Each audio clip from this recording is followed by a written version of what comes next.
I now have the great pleasure of inviting our keynote speaker, Priam Max Jeganathan, onto the stage.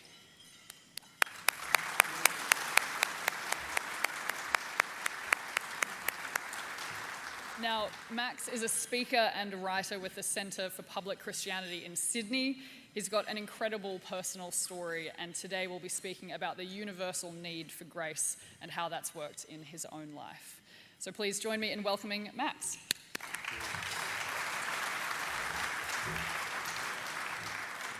Thanks, Amanda. I long for the day I can walk up to a stage and not have to put the microphones down.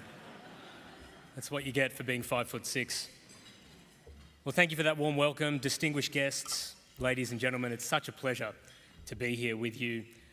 I grew up in the 1980s and 90s, and part of what that meant was that I grew up watching the original classic Superman movies, the really good ones with Christopher Reeve and Gene Hackman duking it out. There's one particular conversation and quote from those movies that always stuck out to me as a kid. It's when Superman says to his arch-nemesis Lex Luthor, "Luthor, the world is as it always was, on the brink, with good fighting evil." And I always liked that. I liked the simplicity of good and evil as a kid. You know, good, me and my people and what I stood for, and evil, those bad guys out there. But over time, I found what I'm sure most of you have found too, that fight between good and evil is much more complicated, much more messy, much more layered, and much more tricky than I thought it was. And in fact, much more beautiful as well. When I was just a few months old, my parents and I were living just a few kilometres south of Colombo's CBD in Sri Lanka.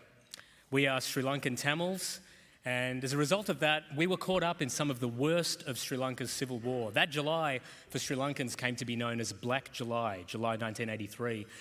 And the reason for that was because death squads were sent out across Colombo and other parts of the country to find and torture and hurt and kill Tamil people. And one of these death squads broke into my parents' home. My dad grabbed me out of the cot. I was just 3 months old, and he ran me into the bathroom at the back where there was a small locking door with a tiny latch. And he locked it. My mum didn't make it in time, so she was stuck in the bedroom. And because of all the commotion and the screaming, me being 3 months old, I started crying. And that led some of the members of this death squad to the bathroom door where my father and I were hiding. And they started banging away. And they banged away at this door trying to get to us. And my parents were pretty helpless, as you can imagine. All they could do was pray. And so that's what they did. They prayed. And as the banging continued, somehow that tiny little latch held. It somehow did not give way.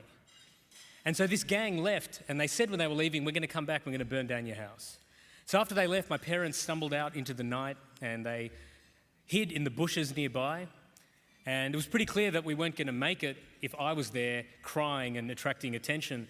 And so, thankfully, a neighbour, an employee of one of our neighbours actually came past and said, "Give your baby to us. The three of you aren't going to survive the night. At least we can take him and make sure he's okay." And so my parents gave me to this young lady, thinking that might be the last time they actually got to see me, and they spent the night hiding in these bushes. The gang came back, of course, and burnt down the house, and my folks had to just sit there and watch. There's nothing they could have done without risking their lives again. Watch all of their possessions just razed to the ground. But somehow, that night we all survived, all three of us. And the next day, in another miracle, one of my uncles went and found me, returned me to my parents. And then soon after that, we got word that there was this country called Australia a few thousand kilometres away that was willing to give us a second chance. What happened to my family and I, and happened to many, many thousands of Sri Lankan Tamils, I'm sad to say, both before and that month and since then as well. And so I just wanted to acknowledge them. Some of them are watching this on live stream. Many of them are my uncles and aunties and cousins. And I want to specifically acknowledge my parents too. Acknowledge their love and strength and faith and courage, not just for saving my life that night, but in the decades since. I certainly wouldn't be here speaking to you all and have had the life that I've had if not for them, Appa and Amma, and I'm eternally grateful to them. But I got to grow up in Australia, a beautiful country. I got second chances and third chances. I got much more than a fair go. But part of the problem is that I carried a lot of the bitterness and anger from what happened to my family and I as I grew up. And I was kind of wallowing in this victimhood for a long time, but knowing that it was destroying me, even as a young man, even as a teenager, I knew that at some point I'd have to find a way to get through this sense of anger and bitterness. And then, thankfully, some truths started to dawn on me. There's a Christian author called Frederick Buechner who says, out of all the sins, anger is probably the most fun. It's the most fun sin. And then he writes this, he says, we smack our lips at the thought of grievances past and the possibility of bitter future confrontations. We savour the pain done to us and the pain we are going to dish out. In many ways, it's a feast fit for a king. The chief drawback of all of this is that the thing we are wolfing down is ourselves. The skeleton at the table is you. And that's exactly what I was doing. That's what was happening to me. And then another thing became clear to me. It wasn't just my bitterness at the people that had done injustice to me. It was actually my brokenness underneath that I was struggling with as well. So I needed a cure for my bitterness, and I also needed healing for my own brokenness and forgiveness myself. As the sons of Korah so beautifully sang just now out of Psalm 130, if God kept a record of sins, who could stand? I know that I certainly couldn't. And so I needed help. I needed help to do that thing that I just couldn't do in my own strength, that thing that the Yale theologian Miroslav Volf said was about including myself in the community of sinners and including my enemies and opponents in the community of humanity. And thankfully, over time, I found what I was looking for. I found it in the Christian message. I found it in the Christian faith. I found it specifically in one aspect of the Christian faith. This thing that C.S. Lewis, the great thinker and author, said was what separated Christianity from every other worldview out there, theistic or atheistic. And that thing is grace. This remarkable idea, this undeserved, unwarranted, unmerited, and unearned favour and love of God for people. Amazing grace. Most of us have heard the hymn. Amazing grace, how sweet the sound that saved a wretch like me. I once was lost, but now I'm found. Was blind, but now I see. Many of you will know that that was written by John Newton, who was a former slave trader and slave sea captain, who then repented and became a Christian and wrote Amazing Grace. And as I became a Christian, as a teenager, it became clear to me pretty quickly that just like John Newton, just like those men on the other side of the bathroom door that were trying to kill my father and I needed grace. I needed that same grace just like them. Shakespeare wrote that adversity is ugly and venomous like a toad, but holds a precious jewel in its head.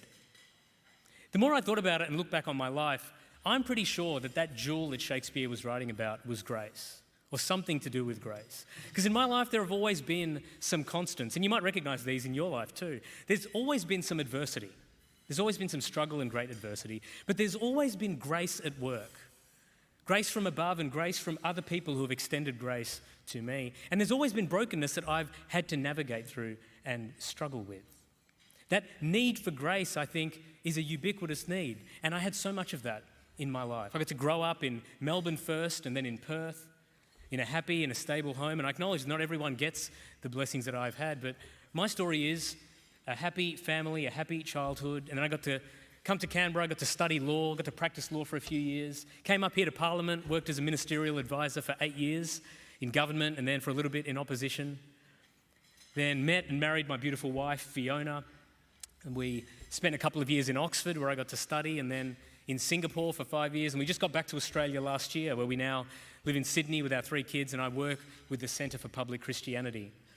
And I get what some of you might be thinking as I just kind of rattle off my whole life story in 20 seconds. It's a bit cliche, isn't it, this refugee story? This kind of from a war-torn developing country to the halls of Parliament to the University of Oxford. Haven't we heard this podcast and watched that movie and read that book before? And that's fair, you know. In many ways, us refugees and immigrants, we've kind of been just writing footnotes to Arne Doe's The Happiest Refugee. So I get that. I get that sentiment. But the reason I think my story is relevant is not because it's unique. It's because it's really astonishingly common.